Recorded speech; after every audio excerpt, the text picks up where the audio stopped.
For 7 endless days, I couldn't reach my parents.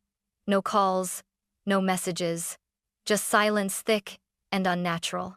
At first, I tried to convince myself they were busy, maybe on a short trip.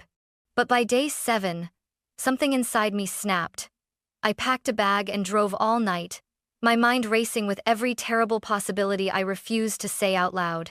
When I arrived, their house was dark. The front door hung open like a mouth mid-scream.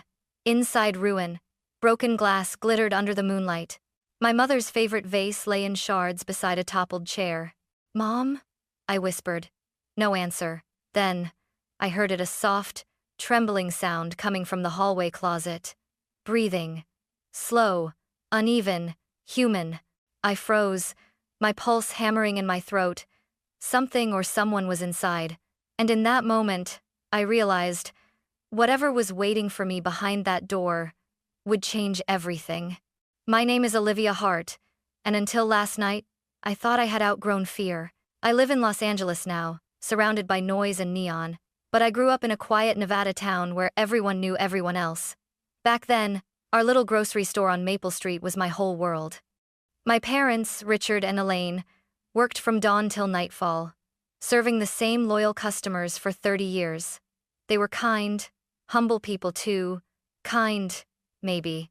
And then there was Ethan, my younger brother, the golden child, the boy who could do no wrong. He had that smile that could melt hearts, that charm that turned trouble into misunderstanding. When we were kids, I'd clean the shelves after school while Ethan sat on the counter eating free candy, Mom laughing like it was the cutest thing in the world. Me? I was the responsible one. The voice of reason, the boring sister. I tried not to mind, I really did, but every time Ethan got away with something, a little part of me hardened. When I moved away for college, I told myself it was for opportunity, but deep down, I just needed to breathe somewhere that didn't smell like guilt and spilled beer. Life in LA was loud, exhausting, but mine. I built a career as an event planner, worked 16-hour days, and told myself I'd made it. I'd escaped. But escape is a funny word. You can run for miles and still carry the same ghosts. A few months ago, Dad called me late at night. His voice was shaky, I hadn't heard that tone in years.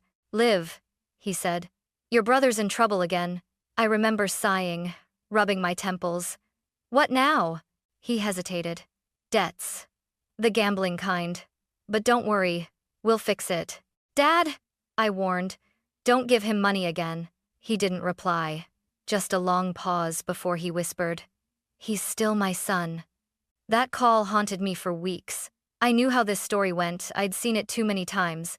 Ethan would promise to change, my parents would believe him, and then everything would fall apart again. Still, I didn't call back. I didn't check in. I buried myself in work and told myself it wasn't my problem anymore. And yet, when they stopped answering the phone, when the silence stretched past reason, I knew I couldn't ignore it. Not this time. Because somewhere deep down, I felt it. The quiet wasn't peaceful. It was wrong. It started small, an unanswered call on a Monday afternoon. I was in the middle of a client meeting when Mom's name flashed on my phone. I told myself I'd call her back later. When I finally did that evening, the line rang and rang before dropping into voicemail. "Hey Mom," I said lightly. "Sorry I missed you. Call me back, okay?" She never did. By Tuesday, I'd called 3 times. No answer. Wednesday, I texted Dad. "You guys okay? Haven't heard from you." The message was delivered but never read. That was when unease started to creep in, a cold, slow ache under my ribs. Thursday came and went. I called the store. No one picked up. Friday morning, I checked the local news online, half expecting to find something: a storm, a power outage, anything. But Reno was quiet. Too quiet. Saturday night, I sat on the edge of my bed, staring at my phone as if I could will it to ring. Every time I tried to sleep, my mind replayed Dad's voice from that last call. "He's still my son." Sunday afternoon, I opened the store's Facebook page. The latest post froze my blood. "Closed this week due to family matters. Thank you for understanding." My parents never closed the store. Not for sickness, not for vacations, not even after Dad's heart scare 3 years ago. For them to shut it down completely? Something was wrong. I grabbed my phone and dialed Mrs. Collins, our old neighbor. She answered on the second ring, her voice tight. "Olivia, I'm glad you called.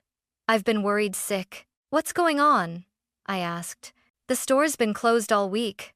The lights are off, and—" She hesitated, voice lowering. "I saw Ethan there 2 nights ago." My breath caught. "Ethan? Are you sure?" "As sure as I'm standing here. He was with 2 men rough-looking. They parked a black truck outside, stayed about half an hour. Then they left. I thought maybe your parents were helping him again." My stomach twisted. "No, Mrs. Collins. They wouldn't—" But even as I said it, I knew she was right. They would. They always did. After the call, I just sat there, staring at the wall, the words rough-looking men echoing in my head. That night, the sky over Los Angeles glowed orange from the city lights. I threw some clothes into a duffel bag, my hands shaking so badly I could barely zip it. "Not again," I whispered to myself. "Please, not again." And before I could talk myself out of it, I grabbed my car keys, slammed the door behind me, and started the 7-hour drive back to Nevada, back to the house where silence had started to sound like a scream. The drive from Los Angeles to Reno felt endless. The desert stretched around me like a hollow grave, miles of nothing but sand, wind, and the low hum of the highway. My hands were tight on the wheel, knuckles pale in the dashboard light. Every mile felt heavier than the last. By the time I crossed into Nevada, it was nearly midnight. The town sign, "Welcome to Maple Street," flickered weakly under the yellow glow of a single lamppost. The place where I'd grown up, where everything once felt safe, now looked foreign, hollowed out by shadows. When I turned onto Main Street, my heart sank. The grocery store Hart's Market was dark. No warm lights in the windows, no smell of baked bread, no faint laughter of customers, just silence. The big wooden sign Dad had painted himself years ago hung crooked, creaking softly in the wind. I parked the car in front and sat there for a long moment, my engine idling. I told myself to call the police right then, but my fingers refused to move. Instead, I got out and walked toward the store, my shoes crunching over the gravel. Through the window, I could see dust floating in the air, shelves half empty, and a chair overturned behind the counter. The place looked frozen in time, as if my parents had vanished mid-task. "Mom?"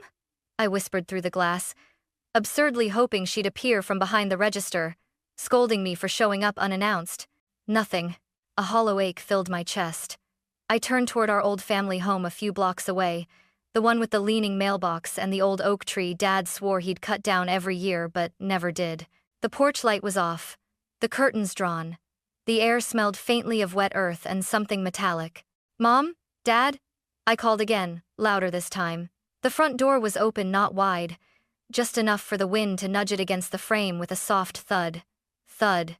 Thud. My pulse spiked. I pushed the door slowly. It creaked, the sound echoing through the dark hallway. The smell hit me first: dust, rot, and something sour that made my stomach turn. The living room was chaos. Furniture overturned, a lamp smashed, papers scattered like snow. Mom's favorite photo frame, the one from my college graduation, lay shattered on the floor, the picture face down. "Dad?" My voice cracked. Silence. I stepped forward, careful not to step on the broken glass. Then I noticed something: faint, muddy footprints leading down the hallway. They were big. Not Mom's, not Dad's. And right there, glinting under the weak moonlight seeping through the window, was Mom's wedding ring, lying beside a toppled chair. I picked it up with trembling fingers, whispering, "What happened here?" The silence didn't answer, but I could feel the house listening. I stood frozen in the middle of the living room, the wedding ring cold in my hand. Everything in me screamed to leave, to call the police, to run. But something stronger, something desperate, kept me rooted to that spot. "Mom?" I tried again, my voice breaking in the still air. "Dad?" No answer, just the wind brushing the curtains. I took a slow step forward, then another, the wooden floor creaking beneath me. The air felt thick, stale, wrong. The faint smell of something metallic lingered, blood or rust. I couldn't tell. A soft sound broke through the silence, a small, shaky breath. It came from the hallway, from the closet at the far end. Every instinct screamed, "Don't go," but my feet moved anyway. The closer I got, the louder my heartbeat grew, a drum pounding inside my skull. I whispered, "Who's there?" Silence, then a faint whimper. My hand trembled as I reached for the doorknob. My reflection in the hallway mirror looked pale, ghost-like. For a second, I thought I saw someone move behind me. I spun around. Nothing. "Okay, Liv," I whispered to myself. "Breathe. Just breathe." The door handle was cold, slick with dust. I swallowed hard and pulled. The hinges groaned, opening into darkness. At first, I saw nothing, just old coats, boxes stacked high, and the faint smell of mothballs. Then, movement. Something shifted in the corner. I stepped closer, heart hammering. "Hello?" A small shape stirred. My breath caught, and then I saw him. A little boy, maybe 6 or 7, knees pulled to his chest, eyes wide and glassy. His cheeks were streaked with dried tears, his clothes crumpled, filthy, clinging to his tiny frame. "Jace," I whispered. "Oh my God, Jace?" He flinched, eyes darting toward me in terror. "Sweetheart," I said softly, kneeling down. "It's Aunt Liv. It's me." For a moment, he didn't move, just stared, trembling.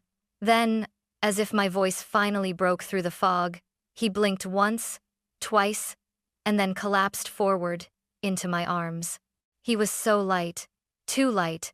His skin felt clammy, his heartbeat fluttering like a trapped bird. "Oh God, you're freezing," I murmured, pulling my jacket around him. "Jace, it's okay. You're safe now." But he wasn't listening. His breathing came in ragged bursts, his little hands clutching a torn teddy bear so tightly the seams were splitting. He whispered something so faint I almost didn't hear it. "Grandma! Grandpa!" My throat tightened. "Where are they, sweetheart? Where's Grandma and Grandpa?" He shook his head violently, sobs racking his tiny body. I held him close, my own tears burning hot. "Shh, it's okay, baby. You're safe, I promise." He didn't answer. He just buried his face in my shoulder and went limp. For a moment, the house was completely silent again except for my own shaking breath. I pressed my ear against his chest. He was alive, but weak. I had to get him help. I stood up, cradling him in my arms. His small fingers clung to the fabric of my shirt as if letting go meant falling back into the nightmare. As I stepped toward the front door, the hallway light flickered. Once, twice, and then I heard something upstairs. A slow, deliberate creak. I froze. Someone or something was still in the house. Every hair on my body stood on end. My heart thudded so loudly I thought whoever was up there could hear it too. I backed toward the door, whispering, "It's okay, Jace. Hang on, honey. We're getting out." One last look around the broken furniture, the cracked wall, the shadows swallowing the staircase. Then I ran. Out the door, down the porch steps, into the cold night. I didn't stop until I reached my car. Jace was barely conscious, his head against my shoulder. As I started the engine, the headlights swept across the house. For a fraction of a second, I thought I saw a figure in the upstairs window motionless, watching. But when I blinked, it was gone. And all that remained was the echo of my own voice, whispering into the dark. I should have called the police first. At the hospital, the white lights felt too bright, too clean, like they were trying to erase what I'd just seen. Jace lay motionless on the gurney, his little hand clutching that torn teddy bear even as the nurses worked around him. "He's severely dehydrated," one nurse murmured. "Malnourished too, probably hiding for days." Days. The word hit like a knife. He had been alone in that nightmare of a house for days. I stood in the hallway, numb, the smell of antiseptic making me dizzy. When the doctor came out, he said Jace would recover physically but emotionally. "He's in shock. We'll keep him for observation." I nodded, unable to speak. My throat burned with guilt. I had left my parents to handle everything, and now, the automatic doors hissed open behind me. A man stepped in mid-40s, broad-shouldered, wearing a dark jacket and a tired expression. "Olivia Hart?" he asked, flashing a badge. "Detective Mason Turner, Reno Police Department." I exhaled shakily. Thank God. Please, you need to go to their house. My parents are gone. Everything's. I already have a team there, he interrupted gently. Let's start from the beginning. Tell me everything. I told him. About the calls, the store being closed, the broken furniture, the footprints, the ring and the sound from the closet. He listened in silence, jotting notes, only breaking eye contact to glance toward Jace through the glass. When I mentioned my brother, Mason's pen stopped. Ethan Hart, you're saying he was seen at the store recently? Yes, I said quickly. Our neighbor, Mrs. Collins, she saw him with 2 men a few nights ago. Mason's jaw tightened. Do you know who these men are? No, I said. But I can guess why they were there. He nodded grimly. Debts? I looked away. Always debts. Mason made a call. Get forensics to check for prints, shoe sizes, any trace of forced entry, he said. Then he turned back to me. And Miss Hart, I'll need you to stay in town. We may have to ask the boy some questions once he's stable.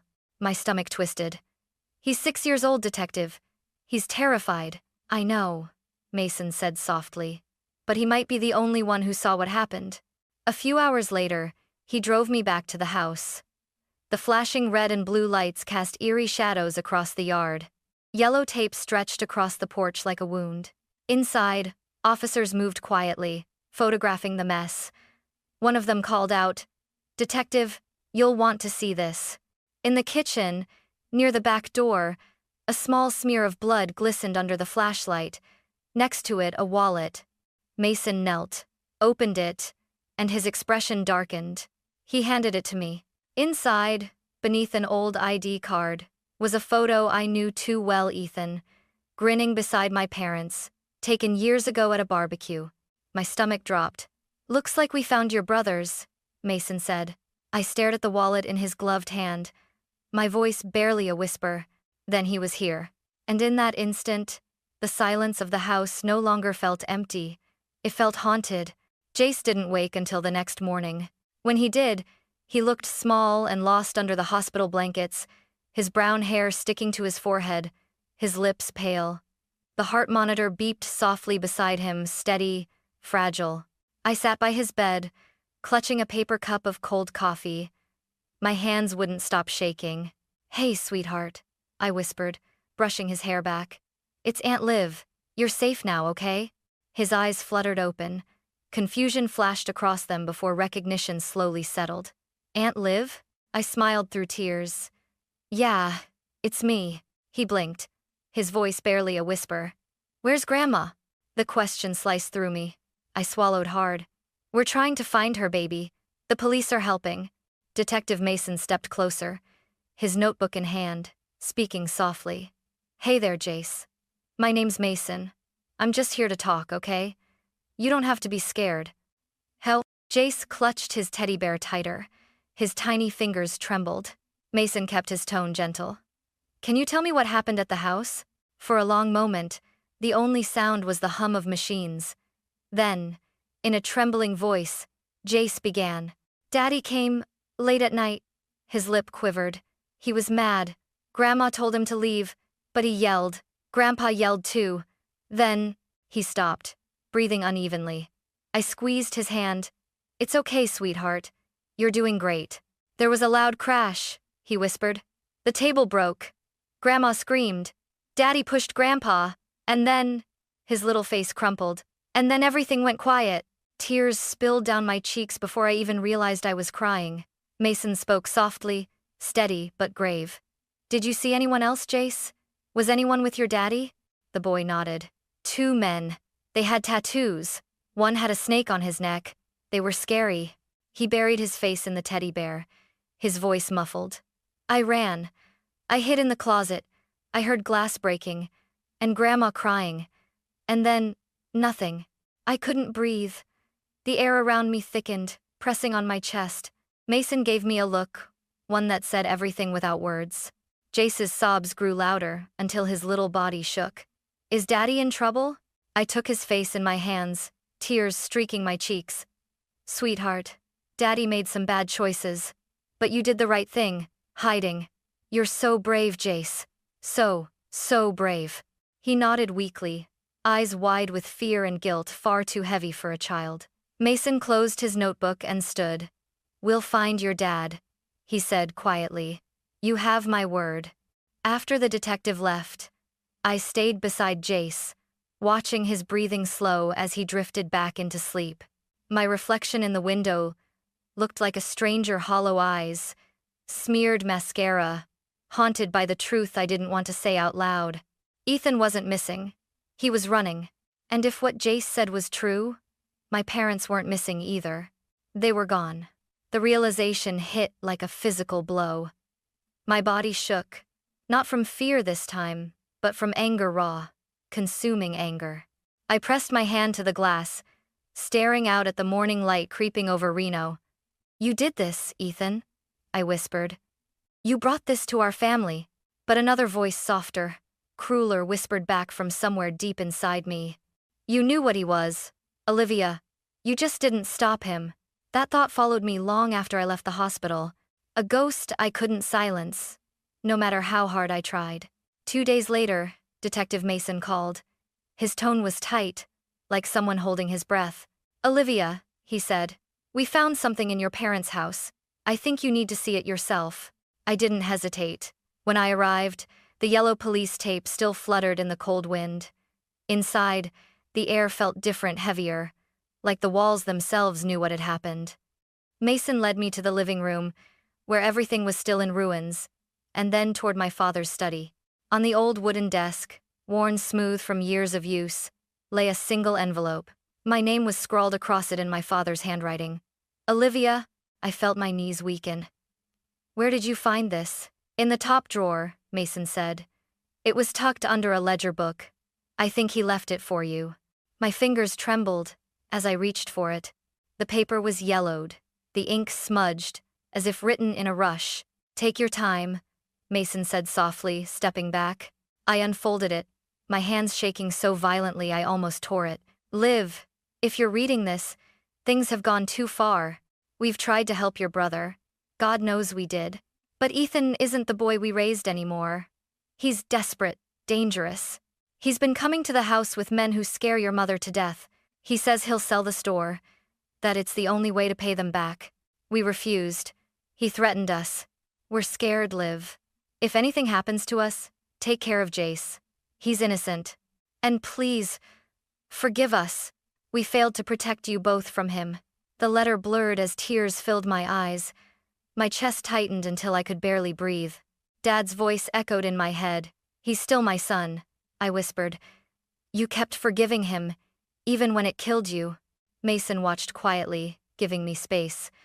Then he said gently, "We traced Ethan's car to a motel on the outskirts of town. We're moving in tonight. I thought you'd want to know." I nodded, wiping my eyes. "I'm coming with you." He hesitated. "Olivia." "No." My voice was sharp. "I've run away from this long enough." That night, the Reno air was icy, the kind that cuts straight through your coat. The motel was a rundown dump with flickering neon lights that read vacancy in red. Police cruisers lined the parking lot, their engines humming quietly. Mason looked at me from across the hood of his car. "He's inside. Room 12, my pulse thundered. "Is he armed?" "Maybe. We're going in slow." They approached the door in formation. I stood a few feet back, my breath fogging in the cold air. My mind raced, part of me still praying they were wrong, that somehow my brother wasn't the monster the evidence made him out to be. A loud bang, the door burst open. Shouting. Footsteps. Then silence. Moments later, 2 officers emerged, dragging Ethan in handcuffs. His clothes were wrinkled, his eyes bloodshot, his face hollow.